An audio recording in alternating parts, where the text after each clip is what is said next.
ఆనందరూపత్వ నిర్వికారో భవతీతి శివ. నిర్వికారుడై, నిర్వికారుడు అంటే మనకి వికారములు ఉంటాయి. నేను తరచూ మీకు ప్రస్తావన చేస్తుంటాను.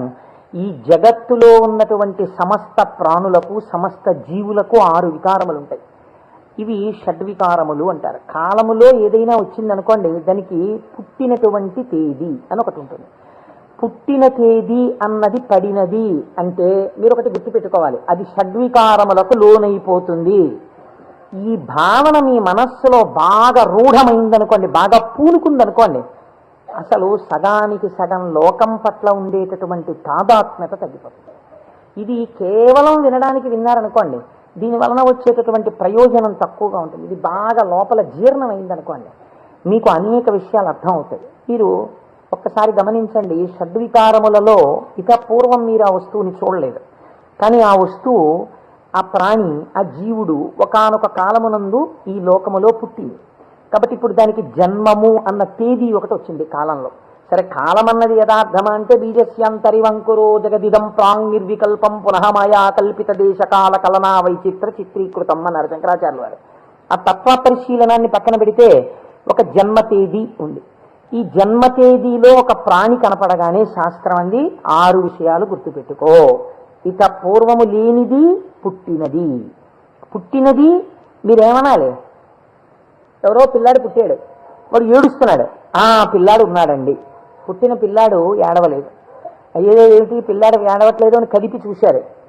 కదిపి చూస్తే డాక్టర్ గారు వచ్చారు, స్టెప్ పెట్టారు, ఊపిరి తీయట్లేదు, నల్లగా అయిపోయి ఉన్నాడు. అయ్యో అమ్మా, నీకు మృత శిశువు జన్మించాడు అన్నాడు. కాబట్టి పుట్టినది. అసలు రెండో వికారం ఉంటుంది, ఉన్నది భవతి అనగా ఈ లోకములోకి వచ్చినప్పుడు అది ఉన్నది. అసలు ఉన్నది అని మీరు అనాలంటే అక్కడే శివ శబ్దం ప్రారంభం, మంగళత్వం. ఉన్నది, ఉన్నది అలాగే ఉండాలా? అలా ఉండదు, పెరగాలి. పెరిగినది, పెరిగినది పెరుగుతూ వెళ్ళిపోతుందా? నేనున్నాను, ఎవరి మీదో ఎందుకు పెట్టి చెప్పాలి? కోటేశ్వరరావు అనబడేటటువంటి ఈ శరీరం ఒక డేటు, ఈ డేట్ చెప్తే ఏమవుతుందంటే అదో పుట్టినరోజు అనుకుని చాలామంది పాపం ఇచ్చేసి చాలా అలవాటు చేస్తున్నారు. అందరూ భయం వేస్తుంది నాకు ఆ డేట్ చెప్పడానికి. ఏదో 14/7/1959కి ముందు ఈ శరీరం లేదు, 14/7/1959లో ఈ శరీరం వచ్చింది. కాబట్టి ఈ శరీరం వచ్చినది ఉన్నది, ఏడిచింది అమ్మ కడుపులోంచి వచ్చి. అలాగే ఉందా? మా అమ్మ కడుపులోంచి వచ్చినప్పుడు ఎలా ఉన్నానో అలా ఉన్నానా? పెరిగినది. అబ్బో, ఎంత ధ్వజస్తంభం అంత పెరిగిపోయింది ఈ శరీరం. పెరిగినది. ఇది ఇలా పెరుగుతూ ఉంటుందా? ఉండదు, తరిగినది. మీరు నన్ను ఒక 20 సంవత్సరాల తర్వాత చూశారనుకోండి, ఇది తరిగిపోతుంది. ఈ శరీరం వడిలిపోయి క్షీణించిపోవడం ప్రారంభమైపోతుంది. తరిగినది. తర్వాత ఆయనేనా అనవలసి వస్తుంది, మార్పు చెందినది. బాగా క్షీణించిపోయి ఇప్పుడున్నంత శరీరం ఉండదు. అయ్య బాబోయ్, అప్పుడు ఎంత ఉండేవారండి మనిషి, ఈయన అటుకంత అయిపోయారండి అంటాం. కాబట్టి మార్పు చెందినది, తరిగినది. ఇంకా కొంతకాలం అయిపోయిన తర్వాత నశించిపోయినది. ఇది శరీరం అంత్యేష్టి సంస్కారం చేయబడిపోతుంది. కాబట్టి ఈ 6 వికారములు సమస్త ప్రాణులకు ఉండి తీరుతాయి. జన్మ తేదీ ఉన్నది, చిట్ట చివరి వికారమునకు కూడా సమయం ఉన్నది. ఈ మధ్యలో ఈ 6 వికారములు నడుస్తుంటాయి. ఈ 6 వికారములన్నవి లేనిది ఎవరైనా ఉన్నదా? ఉన్నది. అలా ఉన్నదేదో అదే శివ. అది కాలములో పుట్టలేదు, కాలములో పెరగలేదు, కాలములో ఉండలేదు, కాలములో తరగదు, కాలములో నశించదు. ఎవరి నుండి వచ్చినదో, ఎవరి ఎందు పెరిగినదో, ఎవరి ఎందు లయించిపోతున్నదో వాడు మాత్రం అలా ఉండిపోతున్నాడు. మేకలు వేయింజన్నను భాసురముగనొక్క కోటి పర్ణం బెట్టున్, ఆ కోతులు వేయింజన్నను కోకోయని కొంకినక్క కోయని కూర్చొని అంటారు జానపదులు. అందరూ వస్తారు, వెళ్ళిపోతాయి లోకాలన్నీ. చిట్ట చివరికి వెళ్ళిపోయిన లోకాలన్నీ ఎవరిలోకి వెళ్ళిపోయాయి? వాడు లయించిపోతాడా? వాడు లయించిపోడు. వాడిలోకి అన్నీ వెళ్ళిపోయి వాడు ఉండిపోతున్నాడు. అలా ఉండిపోయిన వాడెవడు? వాడు పరబ్రహ్మము. వాడికి శాశ్వతుడు, వాడికి కదలిక లేదు. వాడు ముందున్నాడు, చివరా ఉన్నాడు. అలా ఉన్నవాడెవడో వాడు నిర్వికారుడు. వాడికి వికారములు లేవు. వాడికి వికారం లేదు కాబట్టి వాడు ఎలా ఉంటాడు? వాడి జుట్టు తెల్లబడదు కదండి, వాడికి ముసలితనం లేదు, కాలము లొంగదీయలేదు. కాబట్టి ఇప్పుడు వాడు నిత్య యవ్వనుడు. అందుకే శివుడి గురించి చెప్పినా, అమ్మవారి గురించి చెప్పినా మనం ఏం చెప్తామంటే నమశివాభ్యాం నవయవ్వనాభ్యాం అంటాం. ఈ శ్లోకం మా ముత్తాత గారు చెప్పారు. అప్పుడు నవయవ్వనులే వాళ్ళు. మా తాతగారు చెప్పారు. అప్పుడు నవయవ్వనులే వాళ్ళు. మా ముత్తాతగారు వెళ్ళిపోయారు, మా తాతగారు వెళ్ళిపోయారు, మా తండ్రి గారు చేశారు కొంతకాలం ఆ శ్లోకాలు, మా తండ్రి గారు వెళ్ళిపోయారు. ఇప్పుడు నేను చేస్తున్నాను. నేను చెప్పిన నమ శివాభ్యాం నవయవ్వనాభ్యాం పరస్పరాశ్లిష్టవపుర్ధరాభ్యాం. అదేమిటండి మా ముత్తాతగారు, తాతగారు, తండ్రి గారు, నేను 4 తరాలు మారిపోయాయి, ఇంకా నవయవ్వనాభ్యామేనా? ఆ శ్లోకం మార్చద్దా? వృద్ధాప్యం రాదా? రాదు. ఎందుకు రాదు? మీరు కాలమునకు వశులై కాలమునందు మార్పు మీకు వస్తుంది. కాలస్వరూపములో మీ యందు మార్పులు తెచ్చేవాడెవడున్నాడో వాడు మార్పునకు అతీతుడుగా సాక్షిగా ఉన్నాడు. కదిలే వస్తువుకి కదలని వస్తువు ఆధారమై ఉంటుంది. మీరు బాగా జ్ఞాపకం పెట్టుకోండి. కదిలే వస్తువుకి గడియారానికి ఉన్నటువంటి పెంజూలం ఊగాలనుకోండి, పెంజూలంని పట్టుకున్నటువంటి స్ప్రింగ్ ఊగకూడదు. స్ప్రింగ్ కూడా ఊగడం మొదలెట్టింది అనుకోండి, ఇంకేంటి అలా ఊగదు. స్ప్రింగ్ నిలకడగా ఉంటుంది, పెంజూలం ఊగుతూ ఉంటుంది. ఒక కదిలే వస్తువుకి ఒక కదలని వస్తువు ఎప్పుడూ కూడా ఆధారమై ఉంటుంది. వికారములు కలిగిన జగత్తుకు ఏది వికారములకు అతీతమై ఉన్నదో అది ఆధారమై ఉన్నది. దాని అందే ఈ సమస్త జగత్తు పుట్టి పెరిగి లయించుచున్నది.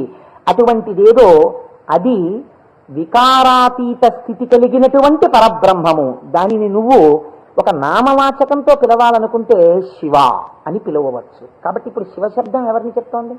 పరబ్రహ్మాన్ని చెప్తోంది. ఇప్పుడు ఆయన ఎలా ఉంటారు? నిర్వికారమై నిరంజనమై. ఇదే కదండి శివకవచం మాట్లాడుతుంది పూర్వభాగంలో. ఆయన యొక్క స్థితిని ఆయన ఎలా నిర్వికారుడై ఉంటాడో చెప్తుంది. ఇటువంటి పరమాత్మ స్వరూపం మీ కన్నులకు కనపడుతుందా? వికారము పొందుతున్న జగత్తు మీకు కనపడుతుంది, కానీ వికారములు పొందుతున్నటువంటి జగత్తుకి తను ఆధారముగా ఉన్నవాడు మీకు కనపడతాడా? కనపడడు. ఈయనకి ఒక రూపం తీసుకొచ్చి చూస్తే అలా ఉంటాడు. అంటే అమరకోశంలో ఎంత అందంగా మాట్లాడాడో చూడండి అమరసింహుడు. పరమానంద రూపత్వ, ఆయన పరమానందమును పొందుతూ ఉంటాడు. ఎందుకని? మన అందరికీ సుఖ దుఃఖాలని ద్వంద్వాలుంటాయి, ఎప్పుడూ ఆనందంతో ఉండం. ఆయనకి వికారాలు ఏమీ లేవు, అందుకని ఆయన ఎప్పుడూ పరమానందంతో ఉంటాడు. ఎక్కడుంది పరమానందం? బయట ఉన్న వస్తువుల వల్ల ఆనందం కాదు, లోపలే ఉంది ఆనందం. ఆ ఆనందంతో తన్మయాన్ని పొందుతూ ఉంటాడు. అది నోటితో చెప్పడం కుదరదు. ఇప్పుడు ఎలా చెప్పాలి అంటే, పద్మాసనం వేసుకుని చేతులు 2 ఇలా పెట్టుకుని కన్నులు ఇలా అరమోట్పు కన్నులతో ఉండి తనలో తాను రమిస్తూ కనపడుతుంటాడు. శంకరుడి యొక్క ఫోటో మీరు చూశారనుకోండి, చూస్తే ఆయన అరమోట్పు కన్నులతో కూర్చుని సంతోషంతో ఆనందంతో ఉన్నట్టుంటాడు. ఇందులో ఇంకా లోకరక్షణ హేతువుగా అభయముద్ర పట్టినట్టుగా ఉండి ఆయన అరమోట్పు కన్నులతో ఆనందంతో రమించిపోతున్నట్టుగా ఉంటుంది శివస్వరూపం. అంటే ఘనీభవించినటువంటి ఆనంద స్వరూపమే పరమాత్మ యొక్క స్వరూపం. పరమాత్మ నిత్యానందము ఏది ఉన్నదో దాన్ని రాశీభూతం చేస్తే అదే శివ.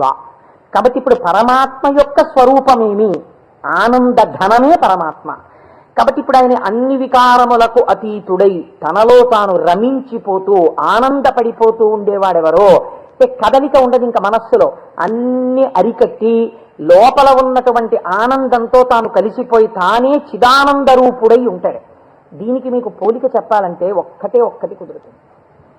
మనం కదులుతున్నటువంటి తరంగములు కలిగిన సరోవరాలం.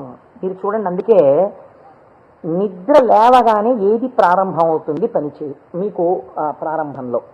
నిద్ర లేచారు అనగానే, నిద్ర లేవడం అంటే ఏమిటో తెలుసా అండి? శరీరం లేవడం కాదు. ముందు ఏది లేస్తుందో తెలుసా? పరమాత్మతో రమిస్తున్నటువంటి మనస్సు విడివడుతుంది. విడివడి అది సంకల్ప వికల్ప సంఘాతం. అది వెంటనే ఒక ఆలోచన మొదలెడుతుంది. మొదట ఆలోచన ఏమిటి? తెల్లవారిపోయింది. ఈ తెల్లవారిపోయిందన్న మొట్టమొదటి ఆలోచన అది చెయ్యగానే నిర్మలంగా ఉన్నటువంటి నీళ్ళ దగ్గరికి వెళ్ళి మీరు ఒక చిన్న రాయి తీసుకుని ఇలా వేశారనుకోండి, అదేం చేస్తుందంటే ఇలా ఒక తరంగం కదులుతుంది. కదిలి అలా వెడుతుంది. ఇది ఒక్కటే వెళ్ళదు, ఇది వెడుతూ ఇంకో తరంగాన్ని తయారు చేస్తుంది, ఇంకో తరంగాన్ని తయారు చేస్తుంది. అలా కదులుతూ తరంగాలుగా ఒక కదలిక రాగానే ఇంకో కదలిక వస్తుంది. తెల్లవారిపోయింది, ఇవాళే నువ్వు శివమహాపురాణం మొదలెట్టాలి, ఇవాళే నువ్వు ఫలానా వాళ్ళ ఇంటికి వెళ్ళి ఒక్కసారి ఆశీర్వచనం చెయ్యాలి, చూసావా తెల్లవారిపోతుంది గబగబా సంధ్యావందనం చెయ్యాలి. ఒకదాని వెనక ఒకటి సంకల్పాలు వచ్చేస్తాయి. ఇవి సుఖములకు దుఃఖములకు కూడా హేతువులు అవుతుంటాయి. ఈ సంకల్పాతీతుడై సంకల్పములు దేనిలోంచి పుడుతున్నాయో అది తానై నిరంజన స్వరూపమై ఆనంద ఘనమై కూర్చున్నవాడెవరో వాడు పరమాత్మ, వాడు శంకరుడు. కాబట్టి శివుడు ఆయన ఇక్కడే సమస్తాన్ని చూస్తుంటాడు. అటువంటి ఆనంద ఘనమునకు శివ అని పేరు. ఇప్పుడు దీనివల్ల మీకేం తెలుస్తోంది? మనుష్య జన్మ యొక్క చిట్ట చివరి ప్రయోజనం ఏమి? ఆ ఆనందము మీరే అగుక. అటువంటి ఆనంద స్వరూపులుగా మీరు మారడమే మనుష్య జన్మ యొక్క ప్రయోజనం. దానికే మోక్షము అని పేరు. కాబట్టి ఇప్పుడు అటువంటి మోక్ష స్థితిని పొందాలనుకున్న వాళ్ళకి ఎవరు ఆరాధ్య దైవము? శివుడే. కాబట్టి శివ, శివయోగోధ్యేయ శివంకర. కాబట్టి ఏమండి మీరు చెప్పింది బాగుంది, కానీ మేము గృహస్థాశ్రమంలో ఉన్నాం కదా, మాకు భార్య బిడ్డలు ఉన్నారు కదా, మాకు సంకల్పాలు ఏవి వద్దు అని మేమందరం కూడా ఇలా ముక్కు మూసుకుని లేచిన దగ్గర నుంచి ఏదో సంధ్యావందనం చేసుకుని ఒక పూజా మందిరంలో ఇలా కూర్చుండిపోతే, మనస్సుని అంతర్ముఖం చేసే ప్రయత్నం చేస్తూ ఏదో లోపల ఉన్నటువంటి ఆ వస్తువుని కనిపెట్టే ప్రయత్నం చేస్తూ మేము ఉండిపోతే నా భార్య పరిస్థితి ఏమిటి, నా పిల్లల పరిస్థితి ఏమిటి? అసలు మరి గృహస్థాశ్రమంలో ఉండి కొన్ని కోరికలంటూ ఉంటాయి కదా, మరి తప్పదు కదా. అప్పుడు ఈ స్వరూపాన్ని పట్టుకుంటే ఉపయోగమే ఉండదా? ఆయన ఇంకేమీ అలా కోరికలు తీర్చడం అలా ఏమి ఉండవా? కేవలం ఆనందం మోక్షం ఇంటి అనే పరిస్థితి కాదు. కాదు అమరకోశం అంది వెంటనే మళ్ళీ చేరతే సజ్జన మనాం స్వస్మిన్నితిగా. ఈయన యందు సజ్జనుల యొక్క మనస్సు రమించుచుండును. ఈ మాటని మీరు చాలా గట్టిగా పట్టుకోవాల్సి ఉంటుంది. మీకు చూడండి, నేను ఇంతకన్నా మీకు ఉదాహరణ చెప్పడానికి సాధ్యం కాదు. ఇంకా వంటింట్లో ఒక పంపు ఉంటుంది, బాత్రూంలో ఓ పంపు ఉంటుంది, వరండాలో ఒక పంపు ఉంటుంది వాష్ బేసిన్ దగ్గర. మీకు ఇంకా అవసరం అనుకున్నారనుకోండి, ఏదో మీరు భోజనాలు చేసే గదిలో చేతులు కడుక్కోవడానికి ఓ పంపు ఉంటుంది. ఇన్ని పంపుల్లోనూ మీకు ఏకకాలమునందు ఎక్కడ విప్పినా నీళ్లు రావాలనుకోండి, ఏది నింపాలి? ఏ పంపు కొట్టంలో నీళ్లు పోస్తారా? ఓవర్ హెడ్ వాటర్ ట్యాంక్లో నీళ్లు పోస్తారు. ఓవర్ హెడ్ వాటర్ ట్యాంక్లో నీళ్లు పోస్తే అన్ని పంపుల్లోనూ నీళ్లు వచ్చినట్టు శివస్వరూపాన్ని పట్టుకుంటే అది ఏ రూపంగా, ఏ రకంగా, ఏ విభూతితో, ఏ లక్షణంతో, ఏ గుణంగా మీ మనస్సు ఇష్టపడిన ఏ విధానంగా ఒక్కదాన్ని మీరు పట్టుకుని రమించిపోవడం ప్రారంభించినా అది మీకు కావలసిన సమస్తాన్ని ఇస్తుంది. అలా ఇవ్వగలదు. దానికి ఆ శక్తి ఉన్నది. అది మిమ్మల్ని కాపాడుకుని వస్తుంది. మీరు చూడండి, గొడుగు ఒక్కటి ఇలా పట్టుకున్నారండి, ఇలా గొడుగు పట్టుకుని వెళ్ళిపోతున్నారు. ఇలా గొడుగు పట్టుకుని వెళ్ళిపోతుంటే బయట మంచి ఎండ కాసింది. ఇప్పుడు ఆ గొడుగు మిమ్మల్ని రక్షిస్తుందా, రక్షించదా? రక్షిస్తుంది. మీరు వెళ్ళిపోతుండగా మంచి మబ్బు పట్టి వాన ప్రారంభమైంది. గొడుగు రక్షిస్తుందా, రక్షించదా? రక్షిస్తుంది. వాన తగ్గిపోతోంది, ఇంకా కొద్దిగా ఎండ వస్తే బయలుదేరదాం అనుకుని మీరు చెట్టు కింద నించున్నారు. ఒక పక్షి పై నుంచి రెట్ట వేసింది. మీ మీద పడకుండా గొడుగు రక్షిస్తుందా, రక్షించదా? రక్షిస్తుంది. ఒక గొడుగు మీకు శీతలము నుండి, ఉష్ణము నుండి, జలధార నుండి, పక్షి రెట్ట నుండి ఇన్నిటి నుంచి కాపాడినప్పుడు పరమాత్మని పట్టుకున్న వాడి కోరికలు కూడా అన్ని భంగులా తీరుతాయి. మీకు ఏది కావాలో అది వాడు ఇవ్వగలడని మీరు ఎలా అనుకోవట్లేదు? అచేతనమైన ఒక గొడుగు మీకు ఇన్నింటిని ఇవ్వగలిగినప్పుడు మీరు పట్టుకున్న పరమాత్మ మీకు ఏది అవసరమో అది మీకు ఇవ్వడని మీరు ఎలా అనుకుంటున్నారు? మీకు ఏది కావాలో మీరు అడగక్కర్లేకుండా మీకు తీరుస్తాడు. అది గొప్ప. మీరు శాస్త్రంలో ఒక మర్యాద తెలుసుకోవాలి. మీరు అడిగితే ఇచ్చినవాడు గొప్పవాడు కాదండి. మీరు వెళ్ళి అడిగారనుకోండి, వెంటనే మీరు జీవితంలో చాలా దిగజారిపోయినట్లయిపోతుంది. ఒకరి దగ్గరికి వెళ్ళి, అయ్యా నాకు ఇది లేదండి, నన్ను మీరు కొంచెం అనుగ్రహించి నాకు ఇది కలిగేటట్టుగా మీరు చెయ్యండి అని అడిగారనుకోండి, వాచికంగా నోరు విప్పి ఒకరి దగ్గరికి వెళ్ళి నాకు ఇది ఇప్పించండి అని అడిగినప్పుడు ఆత్మహత్యా సదృశమే. వాడు చచ్చిపోయినంత బిడియపడిపోతాడు. ఎవరు శీలమున్నవాడు బెంగ పెట్టుకుంటాడు. నోరు విప్పి అడగడమా, వెళ్ళి నాకు ఇది ఇవ్వండి అని ఎలా అడగను అంటాడు. అడగలేడు. అందుకే మనకి పూర్వకాలంలో మీకు తెలుసో తెలీదో, మీసంలో ఒక వెంట్రుక తాకట్టు పెట్టి అప్పు తెచ్చుకునేవారు. మీసంలో వెంట్రుక తాకట్టు పెడితే అప్పు ఇవ్వడం ఏంటండి? అంటే వాళ్ళ రోషానికి చిహ్నం అది. ఎన్నడూ నేను ఒకరిని చెయ్యి అడగలేదురా, చెయ్యి జాపి అడగలేదు. అటువంటి వాణ్ణి నిన్ను అడుగుతున్నాను. నేను ఇంత సిగ్గుపడిపోయానడానికి ఉదాహరణ ఏమిటో తెలుసా? ఈ వెంట్రుక ఒకటి నీ దగ్గర పెట్టుకో, మళ్ళీ తీర్చిన నాడు ఈ వెంట్రుక తీసుకెళ్తాననేవాడు. వాడి రోషానికి, వాడి శీలానికి ఆ వెంట్రుకని ప్రాతిపదికగా తీసుకుని అప్పించేవారు పూర్వం. అందుకే నా మీసంలో వెంట్రుక తాకట్టేశాననేవారు పూర్వం. కాబట్టి ఒకరి దగ్గరికి వెళ్ళి అడగడం అంటే అంత చిన్నతనం. పరమాత్మ అయినా మిమ్మల్ని అలా చిన్నబుచ్చి ఇస్తాడని మీరు ఎలా అనుకుంటున్నారు? గొడుగు పచ్చిరెట్ట నుంచి నన్ను కాపాడు, వాన పడితే కాపాడు, ఎండగా ఉంటే కాపాడు, పైనుంచి ధూళి పడకుండా కాపాడు, ఓ గడుగా నన్ను రక్షించు అని మీరంతా స్తోత్రం చేసి వేసుకుంటున్నారేంటే? ఇలా విప్పిలా పట్టుకుంటే అంతే రక్షించేయడం దాని ప్రయోజనం.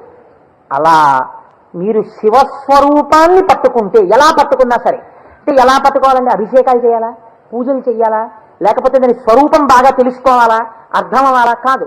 మీ మనస్సు ఏదో ఒక విషయంలో రమించింది అంతే, అది చాలు. మిమ్మల్ని మీకు రక్షణ కల్పించడానికి అది హేతు అవుతుంది.